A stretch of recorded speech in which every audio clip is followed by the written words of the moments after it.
Hey folks, Seth Liebson here. As we watch cities burn, statues being torn down, and calls to defund the police, if you haven't already, it may be time to think about personal protection.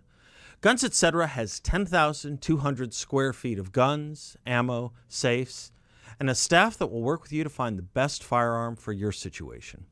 So stop by their huge store in Mesa or click on gunsetcetera.com and have access to over $400 million in firearms and accessories. And if you like my monologues, please subscribe to 960 The Patriots YouTube channel. Welcome back and happy August 6th, 2020. You've heard me talk a lot about the progressive movement in America. It has as its current political practitioners and affiliators the likes of many elected in office. Certainly the Progressive Squad, what I call the sewing circle of progressive anarchy.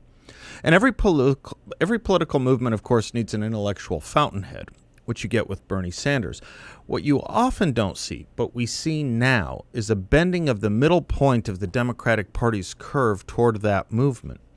Usually, the worry from progressives is co-option, being co-opted by the establishment. Saul Alinsky, for example, called co-option the eternal worry. In days past, that was the worry. Today, it's gone the other way round. The progressive movement, the Alinskyites, have taken in or taken over the moderates, maybe raising an interesting question, which is this: how moderate or how strong were the moderate pillars of philosophy in the first place? One thinks of, for example, a radical like Al Sharpton, let us say, slandering officials in New York City in the 1980s, rabble-rousing, inspiring mini pogroms. He runs for president in the 2000s, gets taken more seriously, gets his own television show from a company put together by Microsoft and GE. He hasn't changed a single thing or apologized for a single act or word from his past. But Microsoft and GE certainly have. NBC, which now owns MSNBC outright, put out its own statement in June with regard to the Black Lives Matter movement. They wrote, quote, "We stand with our black employees, colleagues, partners, and creators in outrage at acts of racism. Black Lives Matter," close quote. Microsoft wrote, quote, "Today we are making commitments to address racial injustice and inequity for the black and African American community in the United States," close quote. Microsoft added how they will engage and change for themselves within their own company. On and on I could evidence. Let me say in passing, in the NBC statement, you see the immediate problem and concession of this whole enterprise by saying they stand with their black employees in outrage at acts of racism. Must mean they never took seriously, ever, what I thought we all pretty much did take seriously. That discrimination against one that discrimination against one person or group is discrimination against all people and groups. That used to be the mantra of those speaking to civil rights organizations or on behalf of civil rights generally. In other words, racism hurt us all, no matter who it was directed at.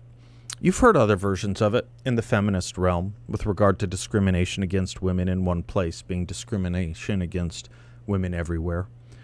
Those lines, that reasoning, made sense until this year. We all got it.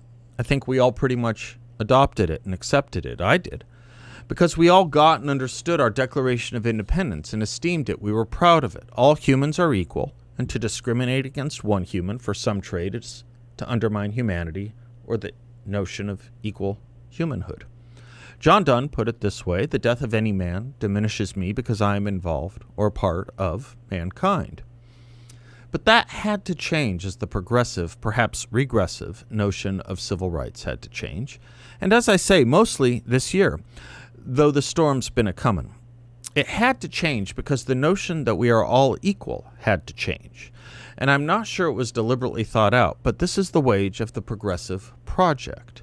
You can't just say you abhor racism as a human being. You can't just say racism upsets or angers you because it violates our views of human equality and natural rights. You must say there are only certain directed forms of racism against certain groups, and it is special or unique unto them. Oh, And by the way, simply by being human and finding it offensive is not enough. If you are of that race, you have no idea what it means. You have to give certain dispensation to certain groups that you cannot obtain or maintain by yourself if you're not directly affected by racism because of your race. Oh, and by the way, those groups are themselves uniquely and specially devoid and immune from being racists if they've had racism targeted at them. Note what an inhumane or inhuman turn this is. It means we're not all equal. We do not all feel the same pain. We cannot all understand the same things. We do not share the same capabilities of reason. Is there a greater reversion and revision of the notion of humankind or humanity than this? That same exact thinking, were the very badges of racism, slavery, and bondage of years and decades and centuries past, diminishing the human abilities and nature of certain classes of people so that they could be treated inhumanely or as property or worse, but certainly as less than a person. They weren't capable of reason because of their race. Their blood wasn't as good as ours because of their race. We should not mix that blood with our blood or ours with theirs because of race. We can't marry into them or they unto us because of race. They aren't fit for government or positions we hold because of race. They don't think like or as well as we do because of race. That's why so many of us find this whole BLM movement so obnoxious and so odious. It took us too long to upend that kind of thinking in the first place. Well, thank the progressives for bringing it back, forcing us all to not just distinguish between races, but distinguish between them at the most foundational and elemental and even subtle of ways. The ways of thinking and reason, the ways of feeling and hurt and harm. No longer could or can we care about humans as humans.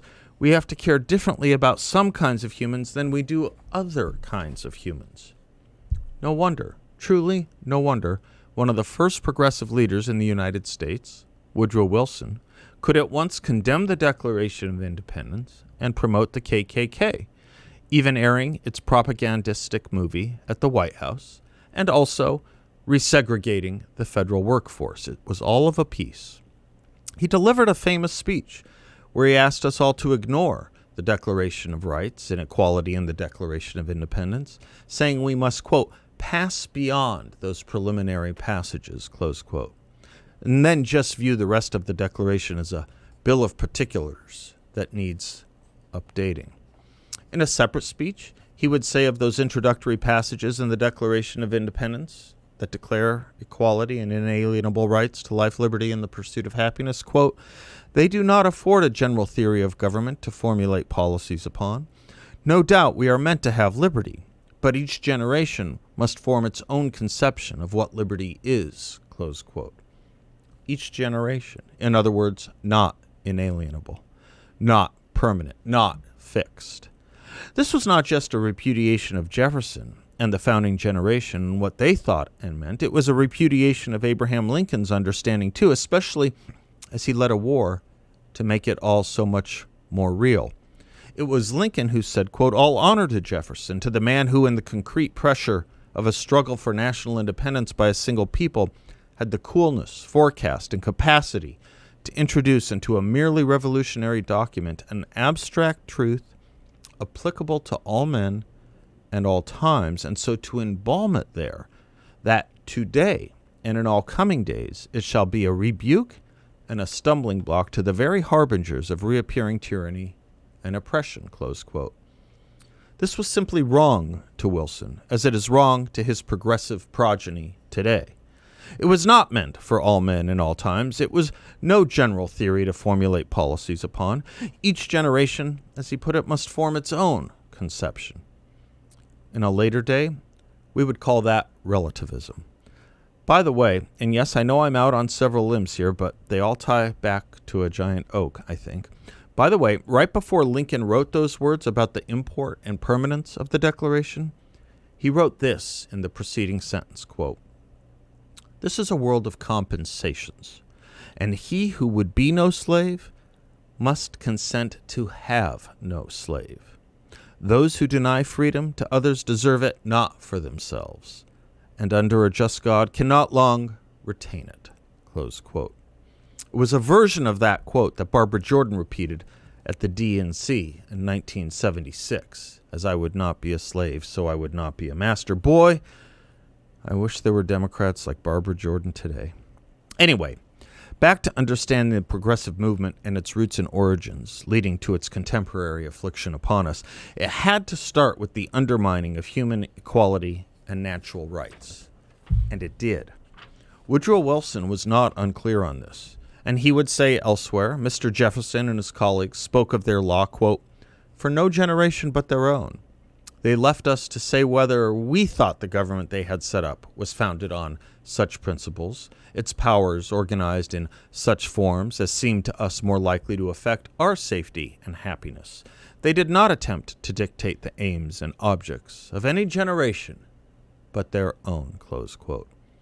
As I say, that would be quite the surprise to Mr. Jefferson and his colleagues, as it would be to Abraham Lincoln, or to the anti-progressivist Calvin Coolidge, who understood this as well as anyone.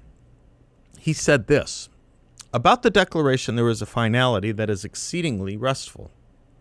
It is often asserted that the world has made a great deal of progress since 1776, that we have had new thoughts and new experiences, which have given us a great advance over the people of that day, and that we may therefore very well discard their conclusions for something more modern." Who do you think he was thinking of? But what reasoning cannot be applied to this great but that reasoning cannot be applied to this great charter. If all men are created equal, that is a finality. If they are endowed with inalienable rights, that is final. If governments derive their just powers from the consent of the governed, that is final. No advance, no progress can be made beyond those propositions. If anyone wishes to deny their truth or their soundness, the only direction in which he can proceed historically is not forward, but backward, toward the time when there was no equality, no rights of the individual, no rule of the people. Those who wish to proceed in that direction cannot lay claim to progress. They are reactionary. Their ideas are not more modern, but more ancient than those of the Revolutionary Fathers." Close quote. Calvin Coolidge understood Woodrow Wilson and the Progressive Project quite well indeed. Professor Brad Watson gets this and isolates it to us this way in his new book on the history of in his history on the progressive movement. He writes, "The progressive idea, simply put, is that the principled American constitutionalism of fixed natural rights and limited and dispersed powers has to be overturned and replaced by an organic evolutionary model of the Constitution that facilitates the authority of experts dedicated to the expansion of the public sphere and political control, especially at the national level. This fundamental idea opens into five major applications. One, that there are no fixed or eternal principles that govern. Two, that the state and its component parts are organic and involve in a struggle for never-ending growth. Three, that democratic openness and experimentalism are the fertilizer of that organic state. Four, that the state and its components exist only in history. And five, that some individuals stand outside this process, an elite class possessed of intelligence as a method, who provide the messianic leadership needed to move the process smoothly along." Close quote. So calling something progress or progressive is not necessarily progress or progressivism, just as a man thinking he is Napoleon does not necessarily make him Napoleon. For the idea of inequality and the idea that we have to be continuously reminded we are not equal for the idea of inequality, I should say, and the idea that we have to be continuously reminded that we are not equal is not progress. It's regress, or as Coolidge put it, reactionary. And those who believed that have not been co-opted. Instead, the major institutions and culture in America has co-opted those very progressive ideas, as has the Democratic Party. Yes, even the moderate Democratic Party of Joe Biden. he who has not co-opted Sanders and AOC, but who has been co-opted by them. It's a strong force, reactionaryism. It's a strong force, progressivism. And it reminds me of what C.S. Lewis once wrote. He wrote, "We all want progress, but progress means getting nearer to the place you want to be. And if you have taken a wrong turn, then to go forward does not get you any nearer. If you are on the wrong road, progress means doing an about turn and walking back to the right road. And in that case, the man who turns back soonest is the most progressive man." And I think if you look at the present state of the world, it's pretty plain that humanity has been making some big mistake. We are on the wrong road. And if that is so, we must go back. Going back is the quickest way forward. I'll leave it right there. I'm Seth Leibson. The lines are open.